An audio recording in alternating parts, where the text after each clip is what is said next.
Break के बाद आप सभी का स्वागत है। इस बीच बड़ी जानकारी कानपुर से सामने आ रही है, उसका रुख कर लेते हैं। बड़ी खबर कानपुर से आपको हम बताएंगे, जहां विवादों के बीच सीएमओ हरिदत्त नेमी को हटाए जाने की बात सामने आई है। कानपुर से बड़ी खबर, अशोक कुमार सिंह बने नए सीएमओ। कानपुर से ये बड़ी जानकारी, नए सीएमओ अशोक कुमार दत्त और श्रावस्ती से कानपुर भेजा गया। ये बड़ी जानकारी कानपुर से आपको हम बता दें, जहां पर विवादों के बीच सीएमओ हरिदत्त नेमी को हटाए जाने की बात सामने आई है। विवादों के बीच सीएमओ हरिदत्त नेमी को हटाया गया।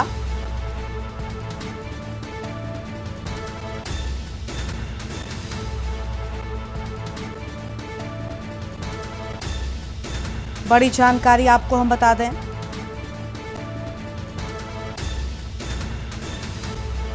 कानपुर से बड़ी खबर, विवादों के बीच सीएमओ हरिदत्त नेमी को हटाया गया। ये बड़ी जानकारी सामने आ रही है और श्रावस्ती से कानपुर भेजे जाने की बात सामने आ रही है। डीएम सीएमओ विवाद के मामले में चल रही रस्साकसी के बीच ये बड़ा फैसला, सीएमओ हरिदत्त नेमी को हटाए जाने की बात सामने आई है। आम जानकारी आपको हम बता दें, विवादों के बीच सीएमओ हरिदत्त नेमी को हटाए जाने की बात सामने आई है। नए सीएमओ का नाम भी सामने आ चुका है। श्रावस्ती से कानपुर भेजा गया। ये बड़ी जानकारी आपको हम बता दें, विवादों के बीच सीएमओ हरिदत्त नेमी को हटाए जाने की बात सामने आई है।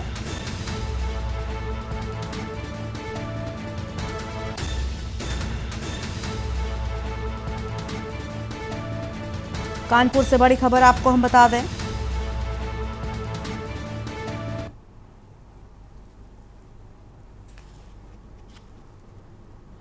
कानपुर से बड़ी जानकारी, विवादों के बीच सीएमओ हरिदत्त नेमी को हटाए जाने की बात सामने आई है। अशोक कुमार सिंह नए सीएमओ बने हैं। ये बड़ी जानकारी कानपुर से सामने आ रही है। विवाद लगातार बढ़ता जा रहा था, जिसके बाद ये बड़ा एक्शन लिया गया।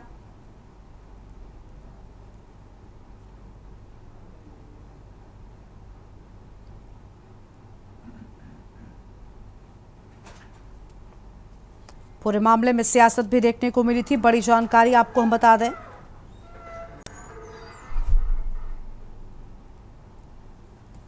श्रावस्ती से अशोक कुमार दत्त को भेजा गया कानपुर। ये बड़ी जानकारी आपको हम बता रहे हैं। कानपुर में लगातार विवादों के बीच सीएमओ हरिदत्त नेमी को हटा दिया गया है।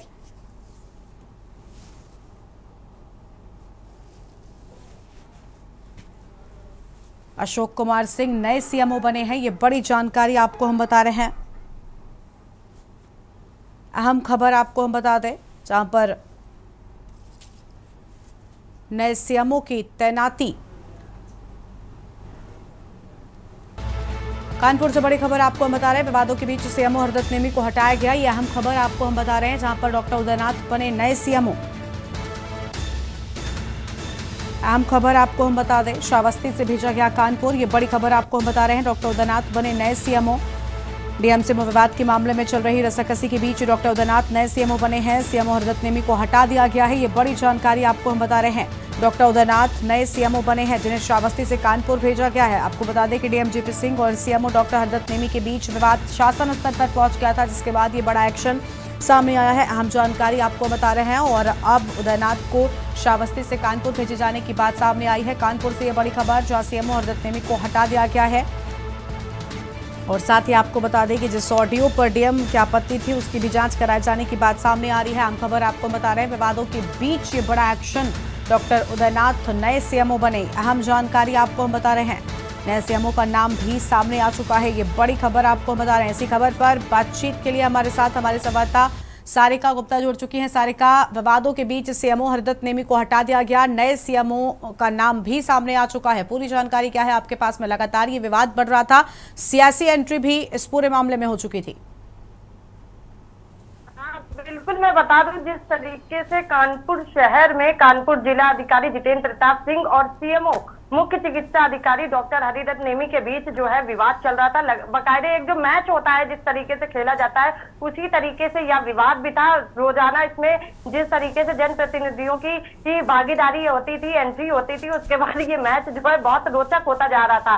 हालांकि अब जिस तरीके से विवादों के बाद इसमें एक नया मोड़ आया है कि कानपुर के जो जिलाधिकारी का जो पक्ष रहा है वो काफी मजबूत दिखाई दिया, और उसके बाद जो है आज एक ऐलान कर दिया गया है कि कानपुर के जो सीएमओ हैं हरिदत्त नेमी, उनको सस्पेंड कर दिया गया है। सस्पेंड करने के बाद उनको यहाँ से हटा दिया गया है और कानपुर में नवीन तैनाती करी गई है। श्रावस्ती के जो अपर चिकित्सा अधिकारी थे डॉक्टर उदयनाथ, उनको कानपुर भेज दिया गया है। तो कहीं ना कहीं इस पूरे मैच में जो जीत है वो कानपुर जिलाधिकारी की होती हुई दिखाई दे रही है, और उसके बावजूद जो सीएमओ हैं वो पीछे हो गए। हालांकि अभी तक की जो आंकड़ा था वो 3-2 से चल रहा था और सीएमओ आगे चल रहे थे, लेकिन अब जिस तरीके से शासन ने हंटर चलाया है और सीएमओ का तबादला हो गया है, उसके बाद ये कहा जा सकता है कि कानपुर के जिला अधिकारी जो है वो सीएमओ के पास जो विवाद चल रहा था उसमें भारी पड़ चुके हैं।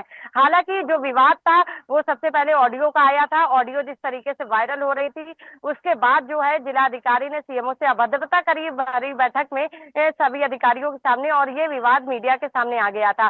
लगातार फिर उन दोनों के बीच जिस तरीके से बातचीत की ऑडियो और उसके साथ साथ अभद्र भाषा का प्रयोग करना, ये जो ऑडियो है ये सब वायरल हो गए थे। और अब जो है लगातार जनप्रतिनिधियों की एंट्री होने के बाद सबसे पहले जो 3-2 का आंकड़ा है, मैं बता दूं तो कि 3-2 का आंकड़ा इसलिए है क्योंकि सीएमओ की तरफ से सबसे पहला जो पत्र था वो विधानसभा अध्यक्ष सतीश महाना का सामने आया, और उसके बाद एमएलसी अरुण पाठक, और अरुण पाठक के बाद विधायक सुरेंद्र मैथानी, यानी कि ये 3 पक्षधारी पत्र जो थे वो सीएमओ की तरफ से थे। तो वहीं पर 2 पक्ष भी आए थे, और उसमें जो है विधायक महेश त्रिवेदी और अभिजीत सिंह सांगा के 2 पत्र थे। इसलिए ये मैच जो है वो 3-2 से का कहा जा रहा है। और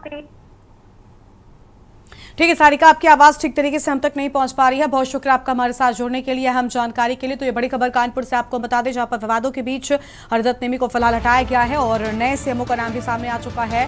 बड़ी खबर आपको बता रहे हैं, विवादों के बीच सीएमओ हरिदत्त नेमी को हटाए जाने की बात सामने आई है और जिलाधिकारी और सीएमओ के बीच विवाद बढ़ता जा रहा था। विवादों के बीच ये बड़ा एक्शन हम कह सकते हैं सामने आया है। बड़ी खबर आपको बता रहे हैं, जहां पर डॉक्टर उदयनाथ नए सीएमओ बने, श्रावस्ती से कानपुर भेजा गया है और विवादों में चल रहे हरिदत्त नेमी को हटा दिया गया है। ये बड़ी खबर आपको हम बता रहे हैं, अहम जानकारी, जहां पर विवादों के बीच सीएमओ हरिदत्त नेमी को हटाए जाने की बात सामने आई है।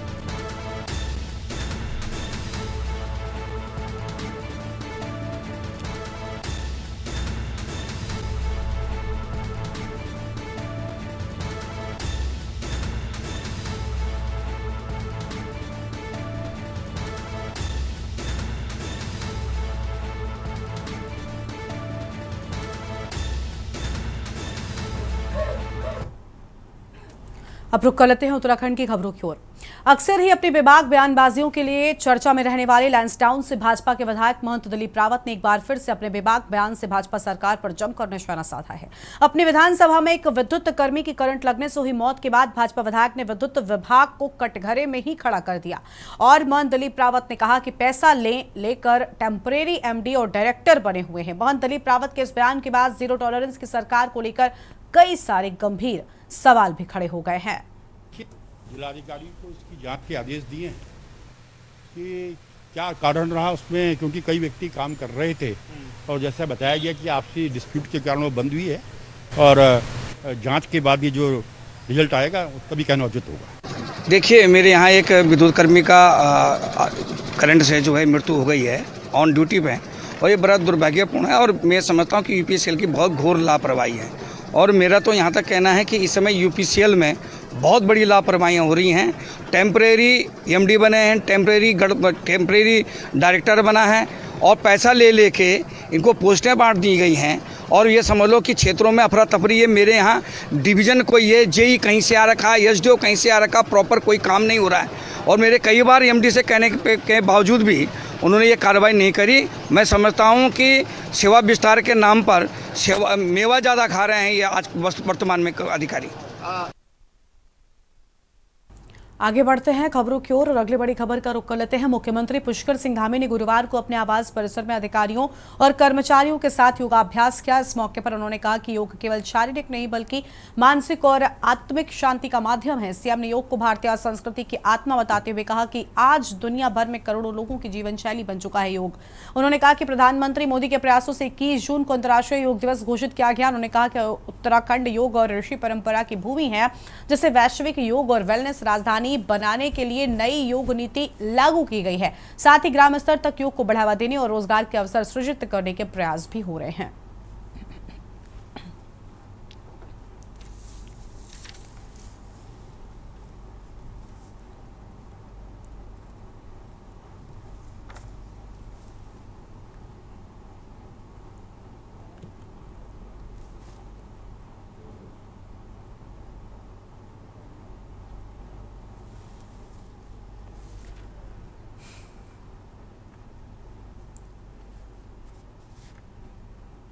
उत्तराखंड हाईकोर्ट ने हरिद्वार में गंगा नदी के किनारे रायवाला से भोगपुर और कुंभ मेला क्षेत्र तक हो रहे अवैध खनन पर कड़ा रुख अपनाया है। ये सुनवाई मातृ सदन हरिद्वार द्वारा दाखिल जनहित याचिका पर हुई है। कोर्ट ने इस मामले की अगली सुनवाई के लिए 23 जून की तारीख तय कर दी है। याचिकाकर्ता की ओर से कोर्ट को बताया गया कि 2017 में कोर्ट व केंद्रीय प्रदूषण नियंत्रण बोर्ड के आदेश पर हरिद्वार के 48 स्टोन क्रशर बंद कर दिए गए थे, जिन्हें बाद में कोर्ट की अनुमति के बिना फिर से खोल दिया गया। सेना की लीगल सेल ने कोर्ट को यह अवगत कराया कि पर्यावरण की सुरक्षा में सेना की एक बटालियन कार्य कर रही है, लेकिन अवैध खनन को रोकने का दायित्व उनके पास नहीं है।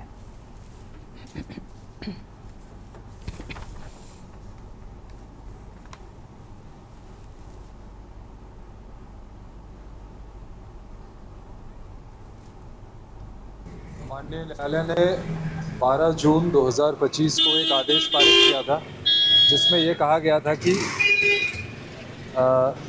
जो स्टोन क्रशर्स 48 स्टोन क्रशर 2017 में कोर्ट के आदेश के बाद बंद हुए थे, जब कोई फर्दर कोर्ट से आदेश नहीं किया गया तो उसके बाद ये स्टोन क्रशर्स कैसे खुल गए, इस पर स्टेट से स्पष्टीकरण मांगा गया था। स्टेट के पास कोई स्पष्टीकरण नहीं था और इस संबंध में हमने साक्ष्य उपस्थित किए कि जो विधिक राय थी उसमें जो कंडीशंस दी गई थी, उसके बावजूद स्टेट ने जो बंद स्टोन क्रशर्स थे उसको खोले।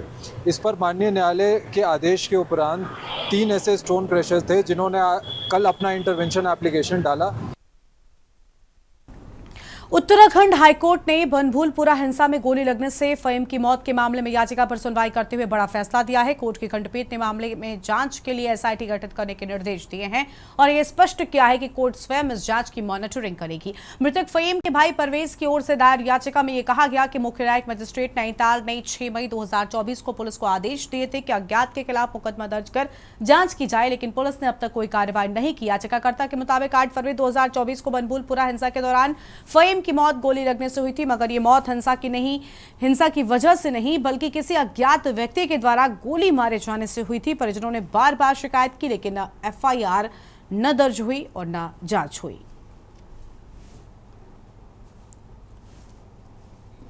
जिसका 8 फरवरी 2024 को जिनका मर्डर हुआ था, कत्ल हुआ था वहाँ बनभूलपुरा में, वो पिटीशन आज लगी थी। तो पिछली तारीख में जब डीजी को बोला था कोर्ट ने कि अपना एफिडेविट फाइल करो, तो आज देखा कि डीजी ने करीब करीब वही चीज़ें रिपीट कर रखी जो पहले सर्किल ऑफिसर जिसने इन्वेस्टिगेट करके रिपोर्ट फाइनल रिपोर्ट बनाई थी तैयार, तो कोर्ट उससे सेटिस्फाई नहीं था। ये तो बिल्कुल डिटो वही था जो पहली वाली थी। तो अल्टीमेटली ये हुआ कि कोर्ट ने एक एसआईटी कॉन्स्टिट्यूट करने को बोला है और एसआईटी इसको जांच करेगी, कोर्ट इसको मॉनिटर करेगी। हरिद्वार की पवित्र हर की पैड़ी पर हुक्का पीना हरियाणा के 5 युवकों को महंगा पड़ गया। रोहतक निवासी इन युवकों का एक वीडियो सोशल मीडिया पर वायरल हुआ, जिसमें वो हर की पैड़ी जैसे आस्था स्थल पर हुक्के का आनंद लेते हुए नजर आ रहे थे। वीडियो पुलिस के संज्ञान में आते ही ऑपरेशन लगाम के तहत त्वरित कार्रवाई की गई। पुलिस ने सभी 5 युवकों को पकड़कर चालान किया। हिरासत में खड़े युवक अपनी गलती स्वीकारते हुए माफी भी मांगते नजर आए हैं। सभी भली भांति विदित हैं। कल प्रातः 5:15 से 5:30 के बीच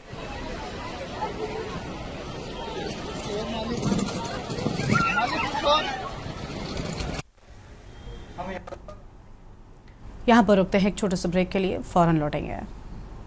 ब्रेक के बाद आप सभी का स्वागत है। केदारनाथ हेलीकॉप्टर हादसे के बाद गढ़वाल कमिश्नर विनय शंकर पांडे का बयान सामने आया है। उन्होंने कहा कि हादसे में शामिल आर्यन एविएशन कंपनी का लाइसेंस निरस्त कर दिया गया। हादसे में मारे गए 7 यात्रियों में से 4 की पहचान कर ली गई, जबकि बाकी 3 की पहचान डीएनए जांच के बाद स्पष्ट हो पाएगी।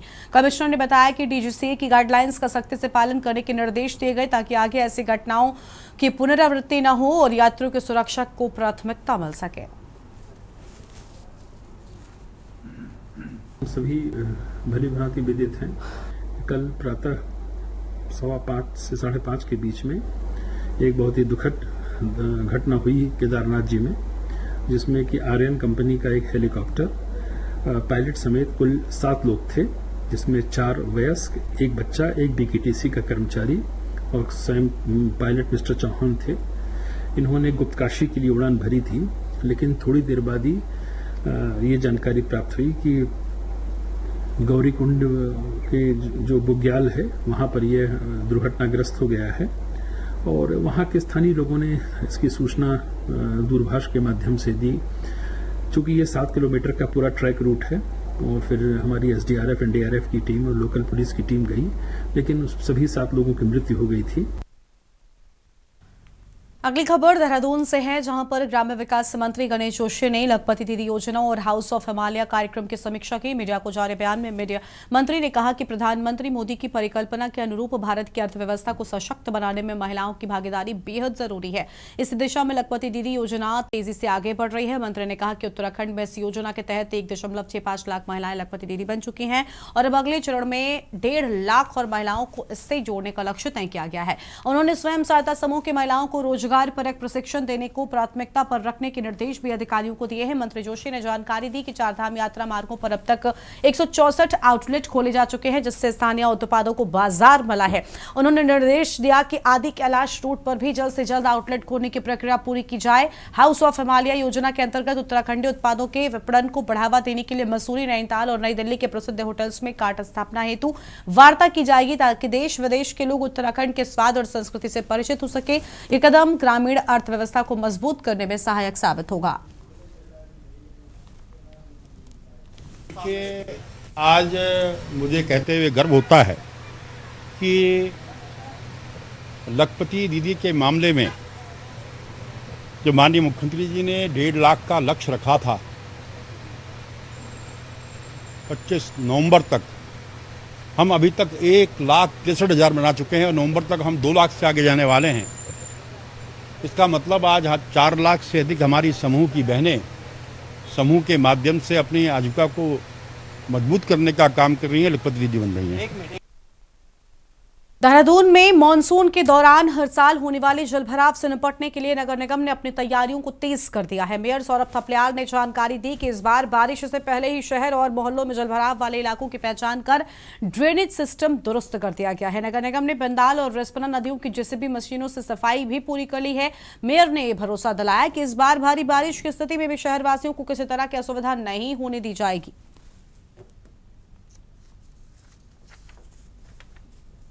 देखिए, बरसात के सीजन को देखते हुए और पिछली बार की परेशानियां जो हुई हैं जनता के साथ, तो उसको देखते हुए इस बार हमने जो है अपनी नदियों और नाले, विशेष तौर पे छोटी बिंदाल, बड़ी बिंदाल, अपनी रिस्पना और तमाम नालों में हमने जेसीबी उतारी हैं, छोटी मशीनें उतारी हैं और लगातार डेली 9 जगहों पर जो गाद है, कचरा है, कीचड़ है, यहाँ तक कि लोग मलबा भी उसमें डाल देते हैं, तो ऐसा हमने 19,000 मीट्रिक टन हमने कचरा निकाल के बाहर कर दिया है और अभी लगातार काम जारी है, क्योंकि नदियों का जो तल है वो काफ़ी ऊंचा हो गया है। अब वो तल जब तक वो खुदाई उसमें नहीं होगी और ये मलबा कचरा नहीं निकलेगा, तो निश्चित तौर पर पानी जो है जब ज़्यादा आता ही है, बरसात ज़्यादा होती है, तो वो पानी घरों में घुस जाता है।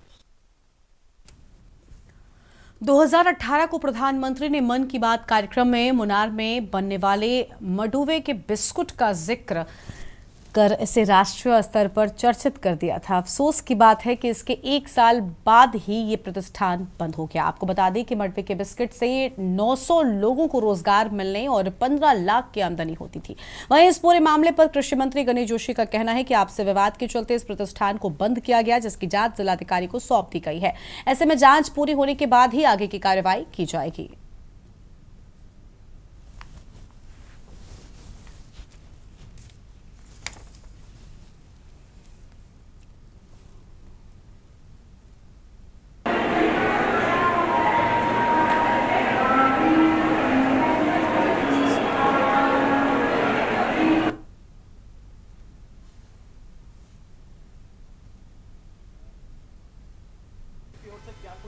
देखिए, आज मुझे कहते हुए गर्व होता है कि लखपति दीदी के मामले में जो माननीय मुख्यमंत्री जी ने 1.5 लाख का लक्ष्य रखा था 25 नवंबर तक, हम अभी तक 1,63,000 बना चुके हैं और नवंबर तक हम 2 लाख से आगे जाने वाले हैं। इसका मतलब आज 4 लाख से अधिक हमारी समूह की बहनें समूह के माध्यम से अपनी आजीविका को मजबूत करने का काम कर रही हैं, लखपति दीदी बन रही हैं। और देहरादून में सड़क सुरक्षा नियमों को लेकर परिवहन विभाग सख्त रुख अपनाए हुए है। राजधानी के विभिन्न इलाकों में चल रहे अभियान के तहत आज रायपुर क्षेत्र में विशेष चेकिंग की गई और इस दौरान विभाग की टीम ने नियमों का उल्लंघन करने वाले वाहनों की गहन जांच की है। चेकिंग के दौरान एक वाहन को मौके पर ही सीज कर दिया गया, जबकि 20 अन्य वाहनों का चालान काटा गया है। नियम तोड़ने पर कुल 35,000 रुपए का जुर्माना भी वसूला गया है।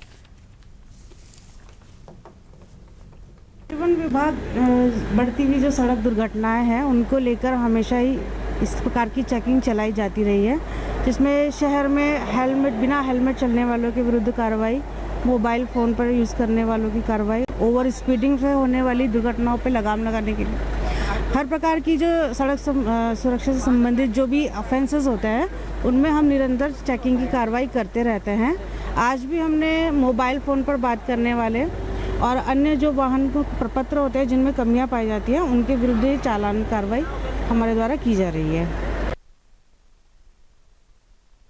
इस बुलेटिन में इतना ही। तमाम बड़ी खबरों के लिए आप देखते रहिए के न्यूज़ इंडिया। नमस्कार। आप देख रहे हैं के न्यूज़, खबरों का सार।